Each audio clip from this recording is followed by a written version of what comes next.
Army chief general Qamar Javed Bajwa اور Bill Gates میں ٹیلی فونک رابطہ۔ امریکہ کے بعد یورپی یونین کا بھی چین پر غلط معلومات دینے کا الزام۔ یورپین کمیشن کا کہنا ہے کہ چین یورپی یونین میں چھوٹی مہمات چلا رہا ہے۔ روس اور چین یورپی یونین اور دنیا کو غلط معلومات دے رہے ہیں۔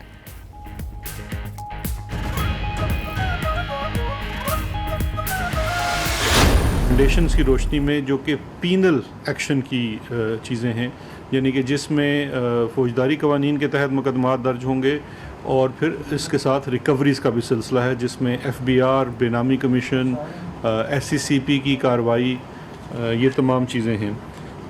بڑا مختصراً میں آپ کو بتاتا چلوں کہ اس میں 29 ارب روپے کی سبسڈی ایگزامن کی گئی پچھلے 5 سالوں میں۔ چیئرمین نیب کو پہلا ریفرنس ارسال۔ شہزاد اکبر کا کہنا ہے کہ وزیراعظم نے شوگر کمیشن کی سفارشات کی منظوری دے دی، ذمہ داروں کے خلاف فوجداری مقدمات ہوں گے۔ نیب 5 سال میں 29 ارب کی سبسڈی کی مد میں لاقانونیت کا جائزہ لے گا۔ ایف بی آر نے بھی چینی انکوائری کے حوالے سے کام شروع کر دیا۔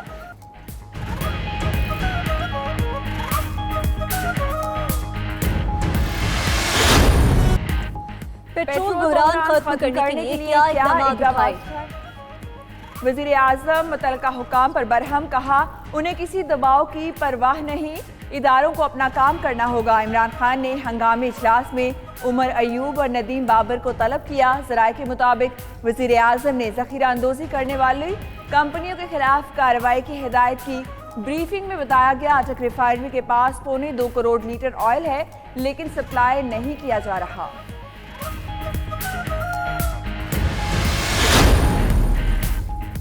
کھماڑی اور پورٹ قاسم میں 10 کروڑ لیٹر پیٹرول ذخیرہ کرنے کا انکشاف۔ پیٹرول بحران پر قائم تحقیقاتی کمیٹی نے 4 آئل مارکیٹنگ کمپنیوں کے سربراہوں کو آج کراچی میں طلب کر لیا۔ ذرائع کے مطابق مارکیٹنگ کمپنیوں کے ذخائر تحویل میں لے کر پی ایس او کے ذریعے سپلائی کی جا سکتی ہے۔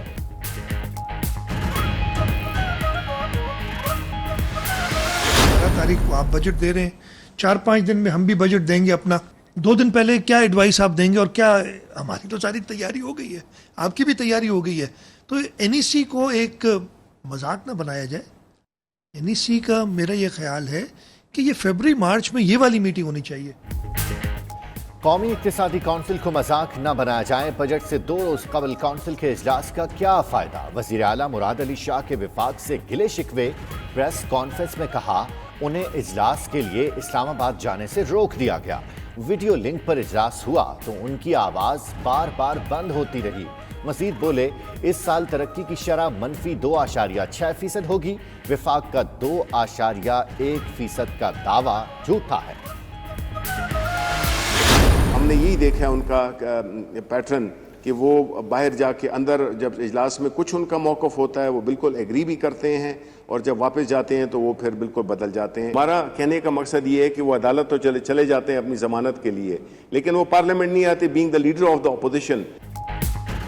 وفاقی حکومت نے وزیر اعلیٰ سندھ کے الزامات مسترد کر دیے۔ شبلی فراز نے پروگرام ہو کیا رہا ہے میں کہا مراد علی شاہ نے قومی اقتصادی کونسل کے اجلاس میں فیصلوں سے اتفاق کیا، بعد میں موقف بدل لیا۔ وزیر اطلاعات نے مزید کہا شہباز شریف ضمانت لینے عدالت چلے جاتے ہیں، اسمبلی نہیں آتے، اپوزیشن بجٹ تقریر کے دوران ہنگامہ نہیں کرے گی، پیٹرول کی قلت آج تک ختم ہو جائے گی۔ فلسطین کی صورتحال پر اسلامی تعاون تنظیم کی ایگزیکٹو کمیٹی کا اہم اجلاس۔ وزیر خارجہ شاہ محمود قریشی کی ورچوئل اجلاس میں شرکت۔ عالمی برادری سے اسرائیل کو فلسطینی علاقوں پر قبضہ کرنے سے روکنے کا مطالبہ۔ وزرائے خارجہ کا کہنا ہے اسرائیل کے فلسطین کے کسی بھی حصے پر قبضے کے سنگین نتائج برآمد ہوں گے۔ اسرائیلی اقدام استعماری پالیسی میں شمار ہوگا۔ سیاہ فام جارج فلائیڈ کے بھائی امریکی کانگریس کی جوڈیشری کمیٹی کے سامنے پیش۔ فلونائز فلائیڈ کا کہنا ہے پاکستان کے ہاتھوں پولیس کے ہاتھوں سیاہ فاموں کی مشکلات ختم کی جائیں۔ جسم میں زندگی بن کر دوڑنے والا خون اب بنے گا شفا بھی۔ شکست دینے والے خوش قسمت پلازما عطیہ کر کے ہم وطنوں کی زندگیاں بچا سکتے ہیں۔ آئیں اور اپنا پلازما عطیہ کریں۔ 03341920268 पर व्हाट्सएप मैसेज करें। 92 न्यूज प्लाज्मा अतिया करने में आपकी मदद करेगा। खादमे हरमैन शरीफैन शाह सलमान ने मस्जिद नबवी सल्लल्लाहु अलैहि वसल्लम में तरक्याती मंसूबों की मंजूरी दे दी। मस्जिद और मुल्हिका हिस्सों में साउंड सिस्टम और इलेक्ट्रोमैकेनिकल सिस्टम की तजदीद की जाएगी। डॉक्टर अब्दुर्रहमान अल सुदैस के मुताबिक मस्जिद नबवी सल्लल्लाहु अलैहि वसल्लम और मुल्हिका हिस्सों के अलावा सर्विस मराकज़ और पार्किंग एरिया में भी एयर कंडीशन की जदीद निज़ाम पर काम होगा। और आईसीसी ने T20 वर्ल्ड कप पर फैसला 1 माह के लिए मुलतवी कर दिया। आईसीसी का तमाम स्टेक होल्डर्स के साथ मिलकर चलने का फैसला। टैक्स छूट के मामले पर भारतीय बोर्ड को दिसंबर तक की मोहलत दे दी।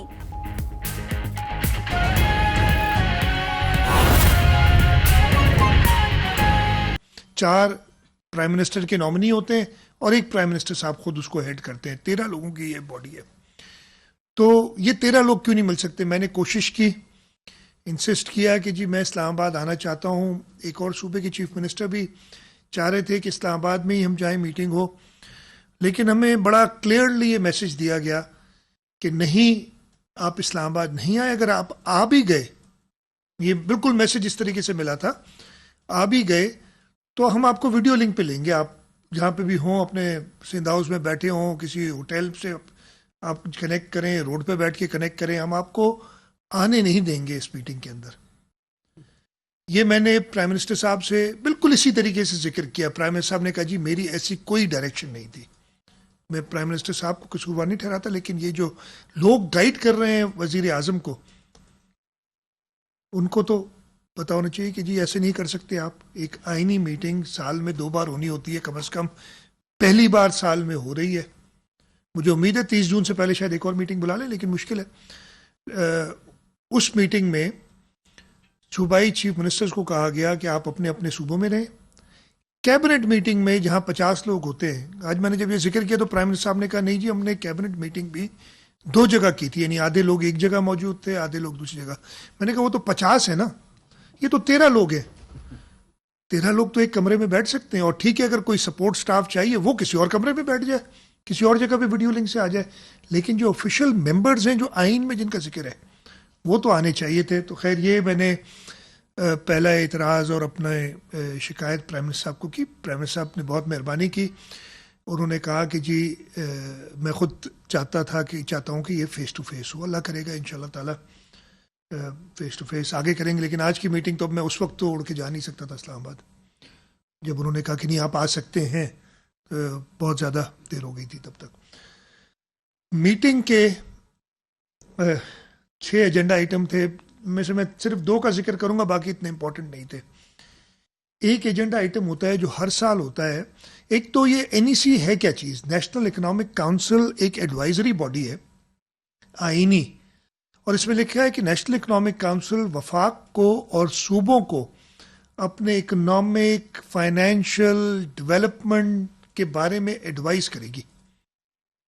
अच्छा, उस एडवाइस पे फिर सूबे, वो कोई पाबंद नहीं है वफाक या सूबे, NEC की एडवाइस पे वो सूबे अपना बजट बनाते हैं और सब कुछ। मैंने दूसरा एतराज़ यही था कि प्राइम मिनिस्टर साहब, मैंने सुना है 12 तारीख को आप बजट दे रहे हैं सकते हैं। और ठीक है, अगर कोई सपोर्ट स्टाफ चाहिए वो किसी और कमरे में बैठ जाए, किसी और जगह पे वीडियो लिंक से आ जाए। लेकिन जो ऑफिशियल मेंबर्स हैं, जो आइन में जिनका जिक्र है, वो तो आने चाहिए थे। तो खैर ये मैंने पहला एतराज़ और अपना शिकायत प्राइम मिनिस्टर साहब को की। प्राइम मिनिस्टर साहब ने बहुत मेहरबानी की। उन्होंने कहा कि जी मैं खुद चाहता हूँ कि ये फ़ेस टू फेस हो। अल्लाह करेगा इंशाल्लाह ताला फ़ेस टू फेस आगे करेंगे। लेकिन आज की मीटिंग तो अब मैं उस वक्त तो उड़ के जा नहीं सकता था इस्लामाबाद, जब उन्होंने कहा कि नहीं आप आ सकते हैं। बहुत ज़्यादा देर हो गई थी तब तक। मीटिंग के 6 एजेंडा आइटम थे, में से मैं सिर्फ 2 का जिक्र करूंगा, बाकी इतने इंपॉर्टेंट नहीं थे। एक एजेंडा आइटम होता है जो हर साल होता है। एक तो ये NEC है क्या चीज़? नेशनल इकोनॉमिक काउंसिल एक एडवाइजरी बॉडी है आईनी, और इसमें लिखा है कि नेशनल इकोनॉमिक काउंसिल वफाक को और सूबों को अपने इकोनॉमिक फाइनेंशियल डेवलपमेंट के बारे में एडवाइस करेगी। अच्छा, उस एडवाइस पे फिर सूबे, वो कोई पाबंद नहीं है वफाक या सूबे, NEC کی ایڈوائس پہ وہ صوبے اپنا بجٹ بناتے ہیں اور سب کچھ. میں نے دوسرا اعتراض یہی تھا کہ پرائم منسٹر صاحب میں نے سنا ہے 12 تاریخ کو آپ بجٹ دے رہے ہیں,